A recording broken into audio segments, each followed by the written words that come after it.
अब देखते हैं हम कोण कोण कोण सर्वांग समता नियम, ट्रिपल ए कांगुरेंसी अर्थात एंगल एंगल एंगल कांगुरेंसी रूल्स। यदि एक त्रिभुज के तीनों कोण दूसरे त्रिभुज के संगत तीनों कोणों के बराबर हों तो वे दोनों त्रिभुज सर्वांग सम होते हैं। ठीक है, इसने कहा दो त्रिभुज हैं, उन दोनों त्रिभुजों में से एक त्रिभुज के जो कोण दिए हैं, तीनों कोण दूसरे त्रिभुज के तीनों कोणों के बराबर हों तो वे आपस में क्या कहलाएंगे? सर्वांग सम कहलाएंगे। तो अब मान लेते हैं कि दो त्रिभुज एबीसी और पीक्यूआर दिए हैं। तो क्या माना कि दो त्रिभुज एबीसी और पीक्यूआर दिए गए हमारे पास। ठीक है, तो ये दो त्रिभुज हमें दिए गए हैं। पहला त्रिभुज दिया है त्रिभुज एबीसी, दूसरा त्रिभुज हमें दिया है पीक्यूआर। ठीक है, कोण ए के संगत कोण P बराबर दिया है, कोण B के संगत कोण Q बराबर है और कोण C के संगत कोण QR बराबर है। तो ये नियम तब लगता है तीनों कोण आपस में बराबर हों, संगत भाग भी उनके बराबर होते हैं। ठीक है, तो देख लो, इसीलिए त्रिभुज ABC व त्रिभुज PQR में क्या देखा? ए के बाद बी, बी के बाद सी, सी के बाद ए, मतलब सीधा सी ए हो गया। पी क्यू आर त्रिभुज में पी के बाद क्यू, क्यू के बाद आर। तो यहां से देखो कोण ए बराबर दूसरे त्रिभुज के कोण बी के बराबर है। यहां से देखो कोण बी बराबर दूसरे त्रिभुज के कोण क्यू के बराबर है। ये सब दिया है, दिए रहे होंगे। और कोण सी बराबर है कोण आर के। तो यहां लिख लो ये दिए गए। हमने माना कि दिए गए दो त्रिभुज हैं और में ऐसा ऐसा दिया गया है, तो ये भी लिख लिया दिया है, ये भी लिख लिया कि दिया है। ठीक है, और ये भी लिख लिया कि दिया है। ये समझाने के लिए बता रहे हैं, उत्पत्ति नहीं की सिद्ध नहीं करना हमें। हम बता रहे हैं कि त्रिभुज में दिया रहेगा और तीनों कोण क्रम से ऐसे एक बराबर है। पहले त्रिभुज के तीनों कोण दूसरे त्रिभुज के संगत कोणों के बराबर है। जैसे ए के संगत P है, B के संगत Q है, C के संगत R है। तो ए कोण संगत है P कोण के, B कोण संगत है Q कोण के और C कोण संगत है R कोण के। तो हम लिख सकते हैं, ऐसी कंडीशन में हम लिख सकते हैं अर्थात त्रिभुज ABC सर्वांग सम होगा त्रिभुज PQR के। ठीक है, अब कौन से नियम से? नियम तो वही है हमारे पास, ट्रिपल ए सर्वांग समता नियम, सर्वांग समता नियम से। ठीक है, ट्रिपल ए को अपन क्या कहते हैं हिंदी में? एक कोण कोण कोण सर्वांग समता से, सर्वांग समता से। ठीक है, समझ में आया आपको? इसका एक एग्जाम्पल भी हम आपको देते हैं समझाने के लिए। ये तो कोण कोण सर्वांग समता हो गई। ये दो त्रिभुज दिए गए हैं, उसने कहा कोण ए बराबर है कोण पी के, कोण बी बराबर है कोण क्यू के और कोण सी बराबर है कोण आर की। तो हमारे पास ये नियम फॉलो करेगा।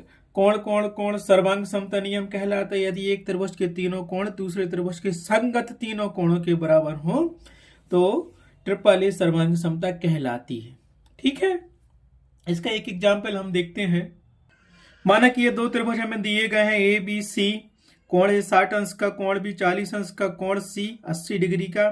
और दूसरा त्रिभुज डी ई एफ दिया है जिसका कोण डी 60 अंश का है, कोण ई 40 अंश का है और कोण एफ 80 अंश का है। उसने कहा कि सर्वांग समता सिद्ध करो। तो कैसे करेंगे? कौन सा लगेंगे? इसमें तीनों कोण दिख रहे हैं हमें, तो हम क्या लेंगे? माना कि दो त्रिभुज एबीसी और डी ई एफ दिए गए हैं, तब त्रिभुज एबीसी व त्रिभुज डीएफ में कंपेयर करो। क्रम से चलना है, जैसे ए के बाद बी अल्फाबेट आता ना, ए के बाद बी, बी के बाद सी, ऐसे डी के बाद ई के बाद एफ आता है, तो वैसे ही लिखेंगे। तो देखो, पहले त्रिभुज का कोण ये 60 अंश का है और दूसरे त्रिभुज का कोण डी 60 अंश का है। ये ए से स्टार्ट हुआ और एक त्रिभुज डी ई एफ से डी से स्टार्ट हुआ। तो हम क्या करेंगे? इसीलिए पहले त्रिभुज का कोण ए बराबर है दूसरे त्रिभुज के कोण डी के। क्यों? दोनों 60 अंश के हैं। ये दिया है हमारे पास, लिख लिया। अब क्या चाहिए, अब कोण सी मत लेना, अभी क्रम से चलेंगे। अगर ए के बाद सी लोगे तो फिर सी के बाद बी लेना पड़ेगा, है ना। तो हमेशा करेंगे कोण ए लिया, कोण बी लिया। अब देखो पहले त्रिभुज का कोण बी कितने अंश का है, 40 अंश का है, और दूसरे त्रिभुज का कोण ई भी 40 अंश का है। तो कोण बी बराबर हो गया कोण ई के, क्योंकि ये दोनों 40 अंश के हैं, दिया है ये हमें चित्र में दिया गया है। अगर कोण एफ देता 40 अंश का तो बराबर नहीं, सर्वांग सम कैसे करते, बिल्कुल नहीं होता, क्योंकि ए के बाद बी आता है ना, ऐसे डी के बाद ई आता है। अब चलेंगे कोण सी, पहले त्रिभुज का कोण सी कितना है, 80 अंश का है, और दूसरे त्रिभुज का कोण एफ भी 80 अंश का है। तो ये दोनों कोण आपस में क्या हो गए, बराबर हो गए। ये भी दिया है, तो यहां कौन सी सर्वांग समता सिद्ध हो रही, अर्थात त्रिभुज ए बी सी सर्वांग सम है त्रिभुज डी एफ की। किस नियम से ये सर्वांग सम है, यही नियम लगाओ दोनों, ए सर्वांग समता नियम से। आया समझ में, मतलब कोण कोण सर्वांग समता नियम से ये दोनों त्रिभुज बराबर होंगे। अब चाहे तुम ये वाला कोण लो, A B C D E F बराबर है, दिए ये चित्र में। अगर ऐसा होता कि दो कोण दिए होते और नहीं दिया होता तीसरा, तो कोई भुजा देखते मैचिंग करके, और भुजा भी मैच नहीं हो रही कोई एक भी दो कोणों के साथ, तो वो सर्वांग सम नहीं होता। अब क्या, जब ये दोनों त्रिभुज सर्वांग सम हो गए तो हम कह सकते हैं क्या, भुजाएं बची, केवल तीन चीजें तो हो गई, शीर्ष और भुजा, है ना। कोई भी त्रिभुज जब सर्वांग सम होता है तो या तो उनके तीनों शीर्ष बराबर होना चाहिए, या तीनों भुजाएं बराबर होना चाहिए, या तीनों कोण बराबर होना चाहिए, या तीनों में से कोई एक एक चीज ले लो, या किसी से दो और किसी से एक ले लो, तब सर्वांग समता सिद्ध होती है। तो सर्वांग समता जब सिद्ध हो जाती है तो हम क्या कहते हैं, सर्वांग सम त्रिभुजों के संगत भाग बराबर होते हैं। Corresponding part CPCT congruency of triangle, corresponding part for congruency triangle, इसको हिंदी में कहते हैं सर्वांग सम त्रिभुजों के, क्या कहते हैं, CPCT को हिंदी में सर्वांग सम त्रिभुजों के संगत भाग बराबर होते हैं, बराबर होते हैं। MCQ क्वेश्चन भी है। CPCT का फुल फॉर्म होता है corresponding part for congruency triangle, ठीक है, आया समझ में। तो इससे हम क्या सिद्ध कर देंगे, आराम से सिद्ध कर सकते हैं कि भुजा पहले त्रिभुज की ए बी भुजा दूसरे त्रिभुज की डी भुजा के बराबर होगी, ठीक है।